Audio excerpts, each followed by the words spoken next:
Everyone, आज हम discuss करने वाले हैं most important topic welfare economics का पार्ट 2 पेरेटो कल्याणकारी सिद्धांत। पिछली वीडियो में हम पीगो का कल्याणकारी सिद्धांत कर चुके हैं। पीगो ने कल्याणकारी सिद्धांत के बारे में क्या कहा था, उन सभी के बारे में सभी क्वेश्चन डिस्कस कर चुके हैं। आप हमारी पिछली वीडियो देख सकते हैं। और आज डिस्कस करेंगे पेरेटो कल्याणकारी सिद्धांत। पेरेटो ने कल्याणकारी सिद्धांत के बारे में क्या कहा है, वेलफेयर इकोनॉमिक्स क्या होती है। वेलफेयर इकोनॉमिक्स एनालिसिस करती है उन पॉलिसीज़ को जो गवर्नमेंट लागू करती है और उनके लागू करने पर कितना जो है इकोनॉमी में वेलफेयर होता है, लोगों का सामाजिक कल्याण होता है, उसको जो है मॉनेटरी फॉर्म में मेजर करती है। वो होता है हमारा कल्याणकारी economics, welfare economics. Welfare economics ये कहता है कि जो गवर्नमेंट पॉलिसी लागू कर रही है उन पॉलिसियों को लागू करने से कितना समाज में कल्याण होता है, ये जांचती है वेलफेयर इकोनॉमिक्स। अब पीगू ने वेलफेयर इकोनॉमिक्स के बारे में क्या कहा है। पीगू ने सबसे पहले तो जो पेरेटो है, उन्होंने सबसे पहले तो पीगू के जो द्वारा कंसेप्ट दिया गया है वेलफेयर इकोनॉमिक्स के जो सिद्धांत में यूज किया है,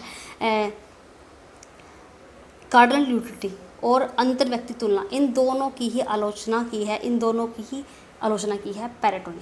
पेरेटो कहते हैं ना तो किसी की जो यूटिलिटी है उसको हम कार्डिनल फॉर्म में माप सकते हैं, यानी कि मुझे कोई चीज़ प्रयोग करने से कितनी संतुष्टि हुई उसको हम न्यूमेरिकल फॉर्म 2, 3, 4, 5 इस फॉर्म में नहीं लिख सकते, नहीं माप सकते। सिर्फ हम संतुष्टि को, जो संतुष्टि है उसको हम ऑर्डिनल, यानी कि ऑर्डिनल क्या होता है, इनकी ऑर्डर यानी कि रैंक कि कितनी रैंक दे सकते हैं, ए रैंक देंगे, बी रैंक देंगे, सी रैंक देंगे, यानी कि हम रैंक दे सकते हैं। हम अपनी संतुष्टि को माप नहीं सकते, ये कहते हैं पेरेटो। सबसे पहले मोस्ट इम्पॉर्टेंट पॉइंट कि जो पेरेटो है उन्होंने पीगू की आलोचना की है किस बात को लेकर, कार्डिनल यूटिलिटी को लेकर।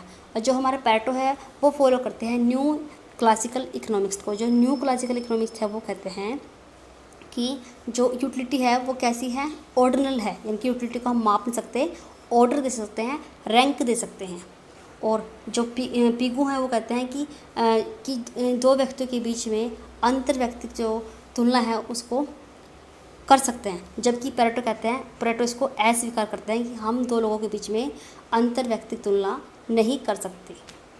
ये 2 पॉइंट को लेकर इन्होंने आलोचना की है पीगू की। अब बताते हैं कि पेरेटो क्या कहते हैं। पेरेटो कहते हैं कि यदि कोई परिवर्तन किसी को हानि पहुंचाता है और तो कुछ लोगों को श्रेष्ठ बनाता है, कि कुछ ऐसा परिवर्तन कर दे इकोनॉमी में, कोई ऐसी पॉलिसी मान लो गवर्नमेंट कोविड के टाइम पे ऐसी पॉलिसी ले आई जैसे कि कम रेट पर लोगों को इंटरेस्ट दे रही है, तो वो बड़े बड़े सेटअप लगा रहे हैं, अच्छे बिजनेस स्टार्ट कर रहे हैं। तो कुछ लोगों की तो श्रेष्ठ होगी स्थिति और कुछ की स्थिति वैसी की वैसी बन रही, तो पेरेटो कहते हैं तो वो भी क्या है, वो भी सुधार है, कि कुछ को बेटर कर देना वो भी क्या है, सुधार है। ये कहते हैं पेरेटो। मोस्ट इंपॉर्टेंट पॉइंट कि कुछ की स्थिति बेहतर हो जाना ही सुधार है, और जबकि कुछ की स्थिति को हानि पहुंचाता है। एक सुधार कुछ की स्थिति को हानि पहुंचाता है और कुछ की स्थिति को बेहतर बना देता है, फिर भी ये क्या है, सुधार है। ये कहते हैं पेरेटो। अब आती है पेरेटो की मान्यता की। पेरेटो के से हमारे एग्जाम में कई बार क्वेश्चन पूछ सकते हैं, और इनकी मान्यता से तो अक्सर जो ये किसको फॉलो करते हैं, एक तो ये न्यू इकोनॉमिक्स को फॉलो करते हैं, न्यू क्लासिकल इकोनॉमिक्स को फॉलो करते हैं। दूसरा, ये ऑर्डिनल अप्रोच को स्वीकार करते हैं, यानी कि लोगों की जो यूटिलिटी है, ये लोगों को जितनी संतुष्टि मिली है किसी भी चीज़ को यूज़ करने से, उसको हम ऑर्डर दे सकते हैं, इनकी रैंक दे सकते हैं, A rank, B rank, C rank. और utility related to good and service, जो यूटिलिटी है वो किससे संबंधित है, गुड और सर्विस से संबंधित है, कि किस चीज़ को या किस सर्विस होती है, जैसे कि हॉस्पिटल की सर्विस, या जैसे कि हमारे आइडिया की सर्विस, या हमारे जैसे केबल ऑपरेटर की सर्विस। ये होती है हमारी सर्विस। गुड जो हम यूज़ करते हैं हमारे डेली कंजप्शन में, या फिर हमारे यूजेबल थिंग्स। पेरेटो विश्लेषण में वितरण की समस्या को शामिल ना करके केवल उत्पादन एवं विनिमय को ही सम्मिलित किया गया है। मोस्ट इंपॉर्टेंट क्वेश्चन है, जो पेरेटो का विश्लेषण है उसमें जो डिस्ट्रीब्यूशन है इस समस्या को शामिल नहीं किया गया है। वितरण की समस्या को शामिल नहीं किया गया, यानी कि डिस्ट्रीब्यूशन को शामिल नहीं किया गया, सिर्फ उत्पादन को शामिल किया है और विनिमय को, एक्सचेंज को, 2 को। यहाँ से हमारा क्वेश्चन कई बार बनता है। पेरेटो के जो कल्याण है, इसकी कौन कौन सी कसौटियाँ हैं, इसकी जो कल्याण की कसौटियाँ हैं, यहाँ से क्वेश्चन पूछा जाता है कि पेरेटो इष्टतम, यानी कि ऑप्टिमम लेवल वो होता है कि जब दोनों ही, जो ए है उपभोक्ता और बी उपभोक्ता है, दोनों ही एक दूसरे के इक्वल है, दोनों को समान संतुष्टि है, वो होता है ऑप्टिमम लेवल। पेरेटो का सर्वसम्मत नियम ये भी दिया है पेरेटो ने। इसका मतलब क्या है, ऑप्टिमम पे दोनों इक्वल है और सर्वसम्मत में सदैव सबका भला हो। यानी कि जैसे कि इसका एक अच्छा एग्जांपल दे सकते हैं हम कि जैसे इंटरनेशनल बिजनेस ट्रेड है, दोनों को ही फ़ायदा हुआ है, हमारी कंट्री को भी और जिससे हम ट्रेड कर रहे हैं उनको भी, दोनों को ही लाभ हुआ है। तो ये सदैव सबका भला की नियम है सेकंड वाला। प्रेटो का सामाजिक कल्याण इष्टतम, कि सामाजिक कल्याण इष्टतम ये भी दिया है। इसका मीनिंग क्या है कि मान लो कोई इंजेक्शन आया अभी मार्केट में, जैसे कि कोविड टाइम पे आ रहे हैं इंजेक्शन, तो उस इंजेक्शन से लगने के बाद समाज के लोगों का कितना भला हो रहा है, वो होता है सोशल वेलफेयर ऑप्टिमम। प्रेटो ने अपने मापदंडों में नैतिकता को सहारा लिया है। मोस्ट इम्पोर्टेंट क्वेश्चन है कि जब प्रेटो ने वेलफेयर इकोनॉमिक्स का कॉन्सेप्ट दिया है, प्रिंसिपल दिया है, इसमें उनके जो मापदंड है उसमें किसका सहारा लिया है? नैतिकता का, यानी कि मोरालिटी का। ये शॉर्ट टर्म प्रोडक्शन फंक्शन पर लागू होता है और ऑर्डिनल यूटिलिटी को फॉलो करता है। और ये कहता है कि इकोनॉमी में फुल एम्प्लॉयमेंट है, फुल जो फुल कंपटीशन अवेलेबल है, इसे जो फुल एम्प्लॉयमेंट भी अवेलेबल है, ये कहते हैं।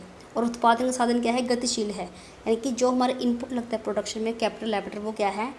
गतिशील है, मोबालाइजेशन है। प्रत्येक व्यक्ति को अपने संतोष को अधिक करना चाहता है। ये जो मान्यताएं हैं कि किसकी हैं? पेरेटो की। अब यहाँ से हमारा क्वेश्चन बनता है कई बारी कि पेरेटो की ऑप्टिमिटी क्या है। जैसे कि दो हमारे कंजप्शन, दो गुड्स हैं एक्स और वाई, तो अगर बी की अधिकतम संतुष्टि है तो इसको हम इसे डिनोट करेंगे। और अनुकूलतम, यानी कि दोनों की ऑप्टिमिटी कब होगी? जब दोनों एक दूसरे के इक्वल होगी। एक तो ये दी है इन्होंने, जब दोनों की एक दूसरे की इक्वल है संतुष्टि। एक दूसरी है पूर्ण प्रतियोगिता की, जब पूर्ण प्रतियोगिता में दो हमारे, एक तो लैंड और कैपिटल यूज हो रहे हैं, तो उसमें अनुकूलतम आवंटन कौन सा होगा? ये होगा, ये हमारा होगा अनुकूलतम का, आवंटन का।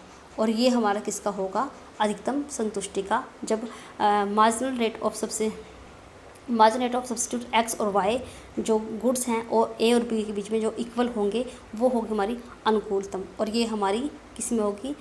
फुल कंपटीशन में होगी, जब लैंड और कैपिटल है वो हमारे एक दूसरे के इक्वल होंगे। अब क्वेश्चन जो हमारा बनता है, यहाँ से भी बनता है कि जो ये दो जो प्रेटो की जो मानदंड है, इसमें जो अनुकूलतम स्थिति इसको दर्शाने के लिए इन्होंने ये डायग्राम दिया है। ये कहते हैं कि इंडिफरेंस कर्व का इन्होंने सहारा लिया है और ये कहते हैं कि दो उपभोक्ता हैं, एक तो ए है, एक बी है। एक एक्स वस्तु का उपभोग करते हैं, एक वाई का। जो ए है, ये हमारे जो इंडिफरेंस कर्व है, ये किसके हैं? ये है B1 का, B2 का, ये B3 का और ये है B4 का। और ये किसका है? A1 का, A2 का, A3 का और ये किसका है? O4 का। यानी कि जो इंडिफरेंस कर्व है, अगर हम यहाँ से ऊपर की तरफ जा रहे हैं, ये ऊपर की तरफ कौन से जा रहे हैं? ए वाले।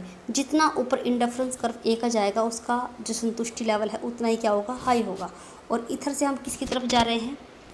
इधर से बी की तरफ। जितना हम ऊपर जाएंगे उतना ही संतुष्टि लेवल किसका हाई होगा? बी का हाई होगा। और दो हमारी गुड्स हैं एक्स और वाई, दो हमारे व्यक्ति हैं ए और बी। अब जो इन्होंने कहा है कि एक ऑप्टिमम लेवल, इन्होंने जो पहले के को माना, अगर के बिंदु पर है तो जो के बिंदु पर है ये किसका? B1 का।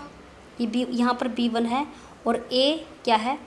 यहाँ पर हमारा B1 और A3 आपस में इंटरसेक्ट है। तो जो हमारा ए पॉइंट है, ये हमें क्या शो कर रहा है? ये हमारा जो ए पॉइंट है ये शो कर रहा है कि जो उपभोक्ता ए है वो एक्स वस्तु की इतनी मात्रा OAG इतनी उपभोग कर रहा है और इतनी G के वाई की, इतनी एक्स की कंज्यूम कर रहा है और इतनी जो है एक्स की कंज्यूम कर रहा है ए जो है इतनी मात्रा जो यूज कर रहा है एक्स की और इतनी यूज कर रहा है वाई की। और जो हमारा बी उपभोक्ता है वो हमारा इतनी जो कंज्यूम कर रहे हैं एफ के, किसकी? एक्स की। और वाई की कितनी कंज्यूम कर रहा है? के, ये कंज्यूम कर रहा है हमारा वाई उपभोक्ता। अब ये कहता है कि अगर इस पॉइंट से के, यहाँ पर दोनों आपस में मिलते हैं, अगर के से हम एस की तरफ जाए, अगर एस की तरफ जाए तो जो A4 है, जो हमारा ए की उपयोगिता है वो किस में चल जाएगी? A4 पे। A1 A2 यानी कि ऊपर की तरफ जा रहा है, यानी कि ए की जो संतुष्टि लेवल है वो बढ़ जाएगा, यानी कि वो पहले से अच्छी स्थिति में पहुंच जाएगा, वो कल्याणकर स्थिति में पहुंच जाएगा। और जो बी है वो जहां है वहीं रहेगा, वो B1 पर है तो B1 पर ही रहेगा, यानी कि एक की स्थिति में सुधार हो गया, दूसरा जहाँ था वहीं पर है। अगर हम के से एस आर की तरफ आए, अगर हम आर की तरफ आए तो यहाँ पर क्या होगा? जो A3 पर है, पर जो B है ना वो किस पर आ चुका है, अब वो B2 पर आ चुका है, यानी कि अब B की स्थिति में सुधार हो, यानी कि इस पॉइंट पर जाए तो A की स्थिति में सुधार होगा।